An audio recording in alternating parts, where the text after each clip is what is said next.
9K-38 Igla to his shoulder, lining up a shot on an attacking Ka-52.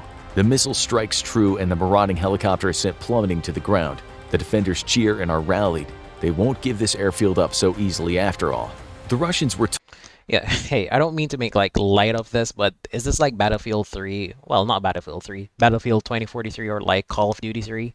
Get strong.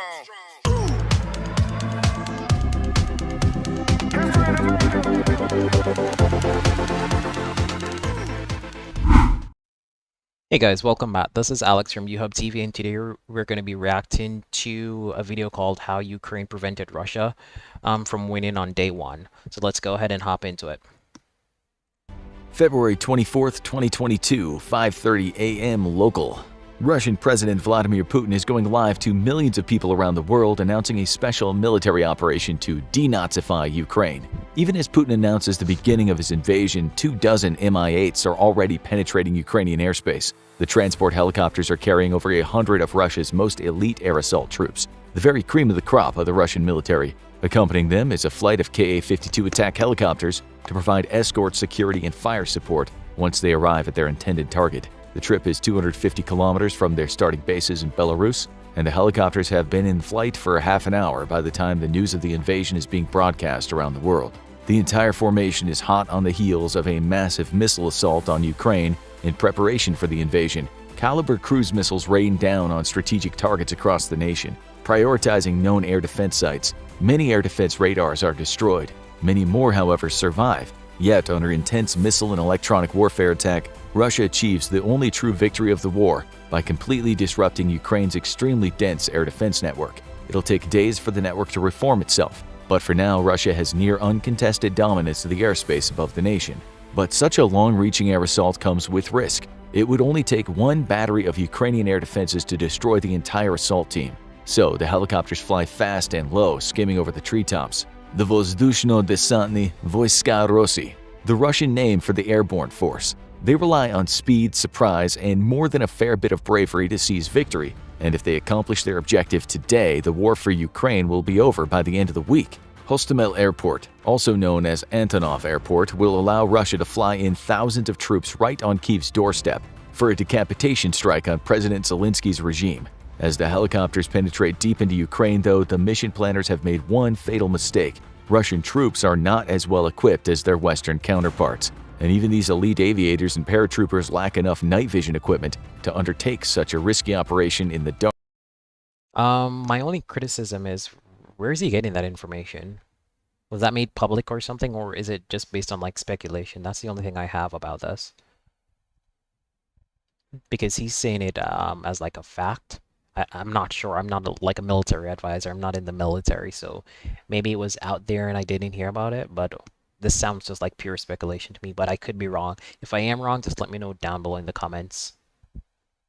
Dark. Thus, the assault begins right before sunup. But this also gives Ukrainian defenders a clear view of the approaching helicopters. As the choppers near the Dnipro River, they're no longer obscured by tree cover or buildings, giving Ukrainian troops clear lines of fire at the approaching formation. Caught out in the open with no possible means of defending themselves, the helicopter assault immediately comes under fire from heavy machine guns. One of the Mi-8 helicopters is brought under withering cannon fire as bullets riddle the belly of the aircraft and cockpit. Seconds later, it drops out of the sky, smashing into the far riverbank. A Ka-52 attack helicopter tries to suppress the enemy defenders and unleashes a rocket barrage on a heavy machine gun. Sorry to stop the video again, guys, but was this actually reported?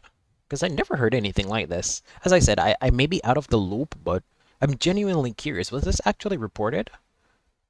Or is this just like gossip and like pseudo news or like rumors that have been reported but nothing confirmed? Was this like genuinely confirmed? 'Cause I'm really curious about that. Was this genuinely confirmed? Gun position. However, as it banks away, a soldier using a shoulder-fired Stinger missile lets loose, the missile striking true. Nah, now I know this is just probably made up, or at least some of it is exaggeration, because how is he gonna know, or how's the news outlet gonna know that one particular Ukrainian soldier has that particular rocket launcher, is gonna launch it at like a helicopter and whatnot? This is probably exaggerated. and blowing the Ka-52 out of the sky. A few hundred meters away, another soldier inserts a battery coolant unit into the gripstock of his Stinger system. The unit what is this? Skip ad. It immediately Sorry for releases the ads high-pressure again, guys. argon gas, the pressure causing the gas to become super chilled. The gas is routed straight to the seeker of the missile, chilling it to sub-zero temperatures. Now ultra-sensitive to heat, the seeker is easily capable of spotting the telltale thermal signature of Russian helicopter engines even from 1,000 meters away. Squeezing a trigger, the rocket motor is ignited and the missile leaps into the air. The missile is smart enough to tell the difference between a helicopter's engine and the rapidly cooling exhaust, and course corrects to strike an Mi-8 directly below the gearbox. The helicopter immediately begins to spin out of control, crashing into the water at over 150 kilometers an hour seconds later. A cheer erupts from the defenders. Not a single Russian is seen escaping the rapidly sinking wreck. The air assault, however, continues unabated. Once again, guys, is this actually news? Because, or I'm not even sure anymore, because Putin did say that they didn't suffer like any casualties on day one, so maybe he could be lying, I'm not sure. But did like the West report of like any dead Russian soldiers? Because I don't recall hearing like anything like that any of the Russian soldiers died day one. I could be mistaken once again, but I'm genuinely curious. And 24 helicopters weathered the sporadic defensive fire. The Ukrainians have been taken by surprise, despite the CIA's warning that an invasion was imminent. However, not all warnings went unheeded, and the airport has had multiple defenses installed over the last 2 weeks. But a traitor has already given away the location of these defenses to Russian intelligence, and the assault nears the airfield. Is this a movie, guys?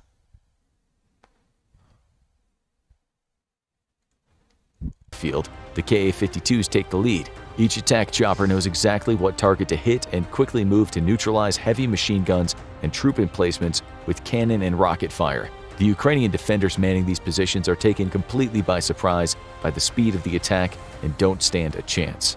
Not all defensive positions are surprised like this though, and soon the sound of helicopters and explosions have put the garrison troops into action.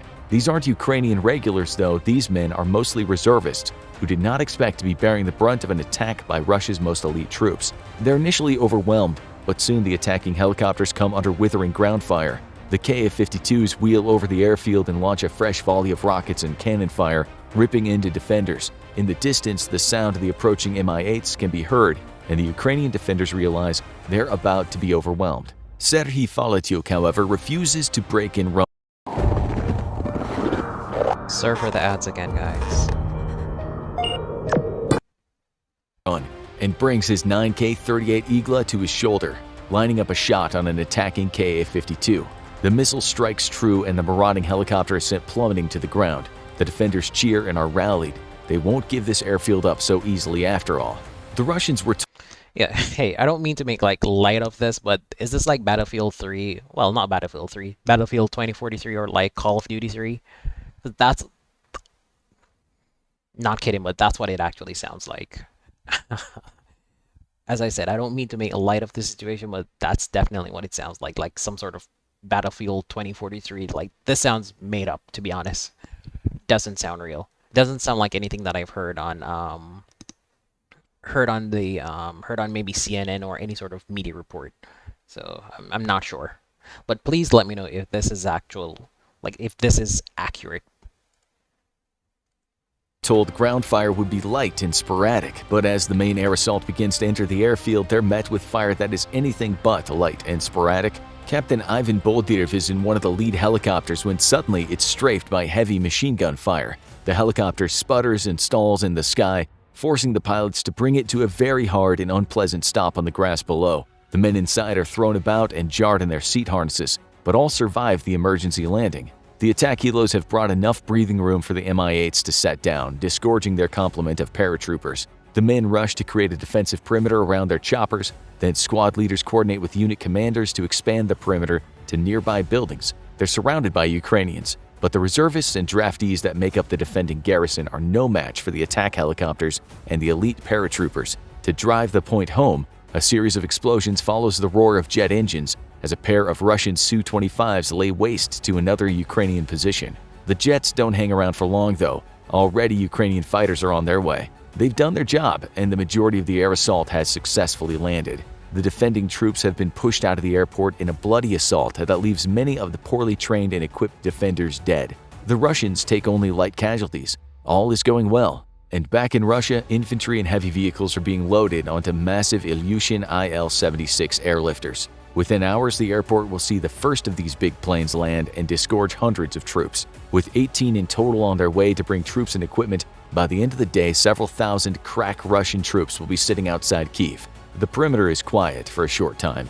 An American news crew from CNN is covering the air assault within meters of the Russians. The commander of the air assault even takes time to pass off a few comments.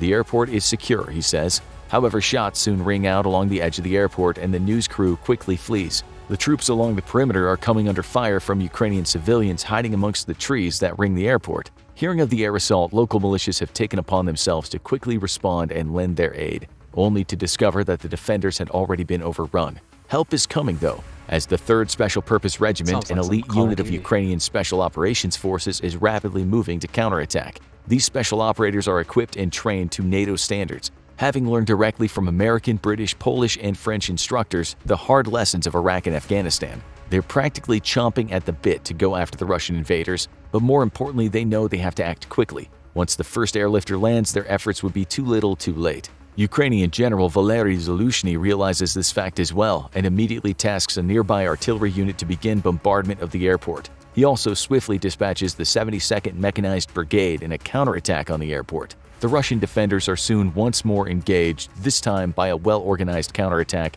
involving— Nah, this must be made up. This sounds like— nah. This sounds like some sort of scripted story. This sounds like some arc in Call of Duty 3 Modern Warfare. That's what it sounds like to me.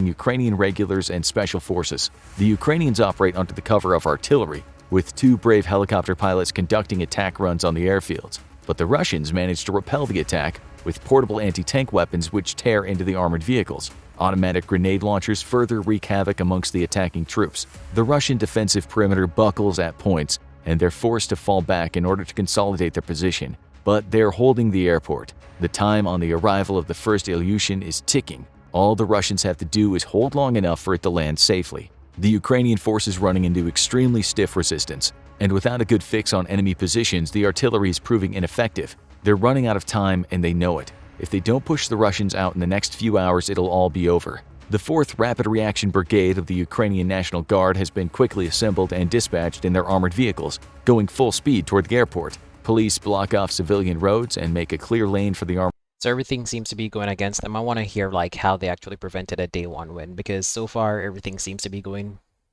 according to plan. Once again, this sounds scripted to me. This doesn't sound like anything that actually happened. I could be wrong though. Let me know down below in the comments.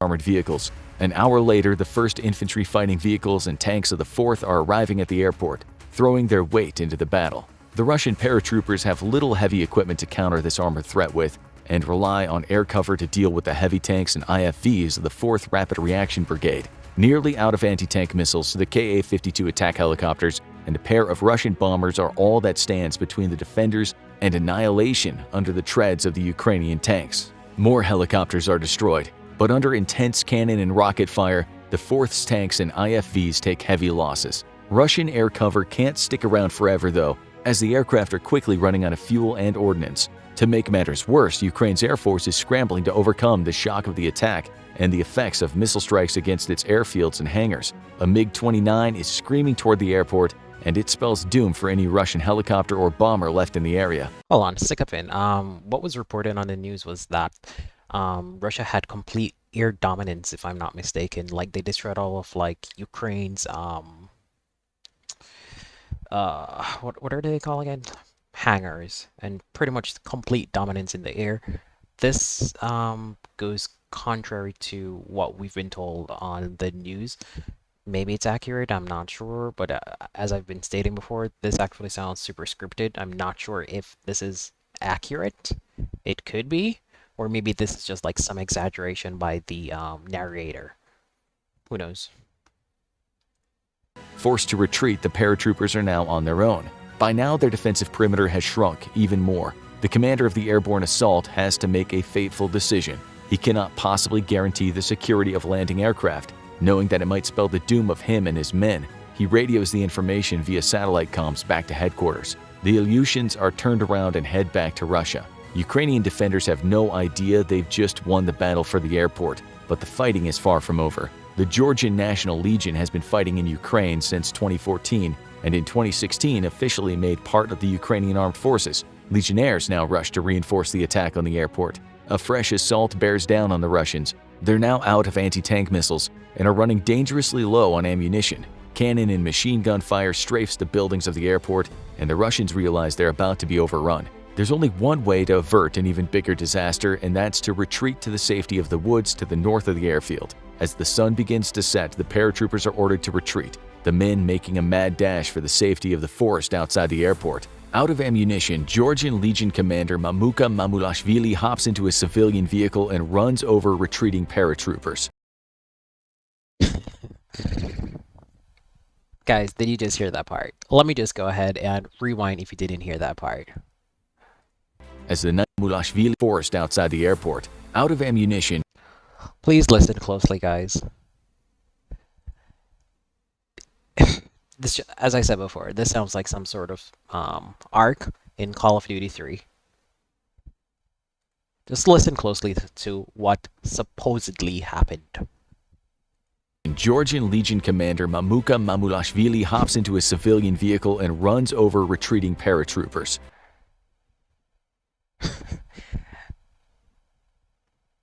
As the night falls, the airport finally goes quiet. But the battle for the heart of Ukraine is not over. North of the airport, a giant Russian armored thrust south out of Belarus has run into unexpectedly stiff resistance at Ivantkiv, a key river crossing held by the Ukrainians. Outnumbered and outgunned, the Ukrainians are forced to destroy the bridge. But many tanks and IFVs have already crossed the river. Despite being under strength, they're ordered to immediately make for Antonov Airport. The column of armored vehicles comes under attack from Ukrainian special forces and partisans, who spring several ambushes along the road to the airport. Nonetheless, the vehicles push through the ambushes, knowing that victory lies in taking and holding the airfield. The Russian paratroopers have had a sleepless few hours to rest after their retreat from the airport, on alert for Ukrainian partisans and special forces who might be on the hunt for them.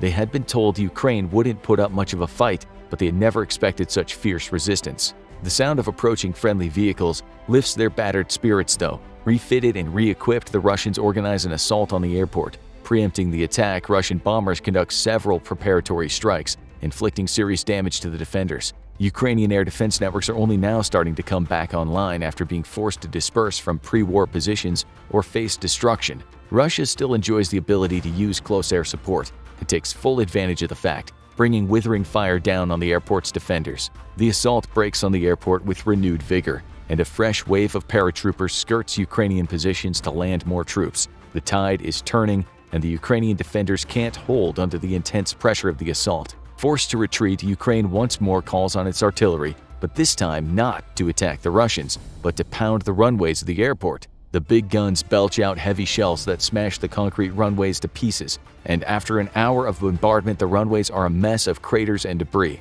The Ukrainians are forced to cede the airport to the overwhelming Russian assault, but they have won the battle for Antonov by default. With the runways out of commission, no troops can be ferried here, making the operation to create the air bridge and quickly win the war a failed one. A parallel assault on nearby Vasilkiv airfield also ends in frustration for the Russians and leaves them with no hope of flying troops and resupply in. The greater battle for Kyiv has now begun and will rage for the next month, but by the end of it, Ukraine will emerge victorious. The war will be decided in the east in the coming months, maybe years, but not within days as Russia foolishly believed it could be.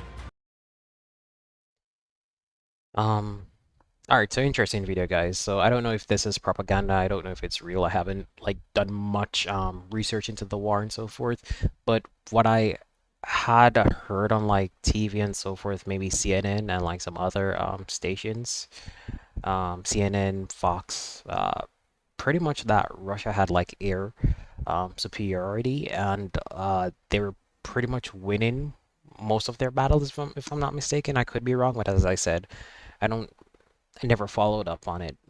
But interesting video. But as I said before, this sounds straight out of like Call of Duty 3 Modern Warfare. This sounds like a story arc. Like, maybe the dude is just exaggerating. Maybe, I don't know. Maybe he's exaggerating. Could be. But please let me know down below because I'm really curious if this is actually real or not. Because I'm not going to do, yeah, I'm going to do some minor research on it. But just let me know down below so that we can have a conversation about this. So once again, my name's Alex from YouHubTV. Please go ahead, like, share, subscribe, and I'm out.